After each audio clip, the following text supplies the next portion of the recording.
2010ஆம் ஆண்டு. அப்போது திமுக ஆளுங்கட்சி, அம்மா அவர்கள் எதிர்க்கட்சி. அந்த காலகட்டத்தில் ஒரு பெரிய மிரட்டல் விடுத்து அம்மா அவர்களுக்கு எதிராக மதுரை மாவட்டத்தில் பல இடங்களில் போஸ்டர் ஒட்டியிருந்தார்கள்.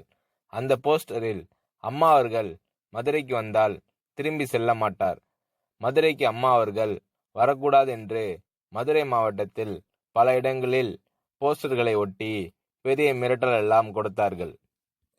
அதேபோல் ஜெயா டிவிக்கும் மிரட்டல் தொலைபேசிகள், மிரட்டல் கடிதங்கள் வந்து கொண்டிருந்தது. ஜெயா டிவியின் செய்தி பிரிவினர் இந்த மிரட்டல்களை பற்றி சின்னம்மா அவர்களிடம் சொல்லி அம்மா அவர்களின் கவனத்திற்கு கொண்டு சென்றார்கள். அம்மா அவர்கள் துணிச்சல், வீரம், கம்பீரம் இவற்றின் ஒட்டுமொத்த உருவம். அதனால் அம்மா அவர்கள் நான் மதுரைக்கு போய் தீருவேன், பொதுக்கூட்டத்தில் பேசியே தீருவேன், எது நடந்தாலும் எதிர்கொள்வேன் என்று சொல்கிறார்கள்.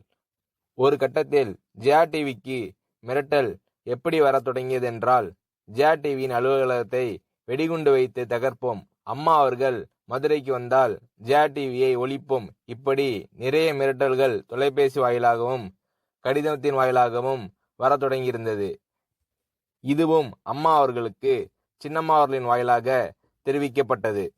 இந்த மிரட்டல்கள் எல்லாம் கடந்து அம்மா அவர்கள் மதுரைக்கு சென்று பிரம்மாண்டமான பொதுக்கூட்டத்தில், லட்சக்கணக்கான மக்கள் கூட்டத்தில் எழுச்சி உரை ஆற்றும்போது, ஒரு எதிர்க்கட்சியின் தலைவி என்ற முறையில் என்னை நீங்கள் மிரட்டுங்கள், ஒரு எதிர்க்கட்சியை நான் நடத்துகிறேன் என்பதற்காக கழகத்தை மிரட்டுங்கள், ஜெயா டிவியை எதற்காக மிரட்டுகிறீர்கள், ஜெயா டிவியின் அலுவலகத்தை நீங்கள் தகர்த்து விடுவீர்களா, ஜெயா டிவியை நீங்கள் ஒழித்து கட்டி விடுவீர்களா, பார்க்கலாமா, ஜெயா டிவியை ஒழித்து கட்டிவிட்டால் என்னுடைய அரசியல் குரலை ஒழித்து விடலாம் என்று கனவு காண்கிறீர்களா, ஜெயா டிவி என் உயிருக்கும் மேலானது, நான் என்னுடைய உயிரை விட அதிகமாக நேசிப்பது, என்னுடைய அரசியல் கரமாக நான் போற்றி புகழ்வது, அதன் மேல் நீங்கள் கை வைப்பீர்களா, பார்க்கலாமா என்று அம்மா அவர்கள் எழுச்சி உரையாற்றுகிறார்.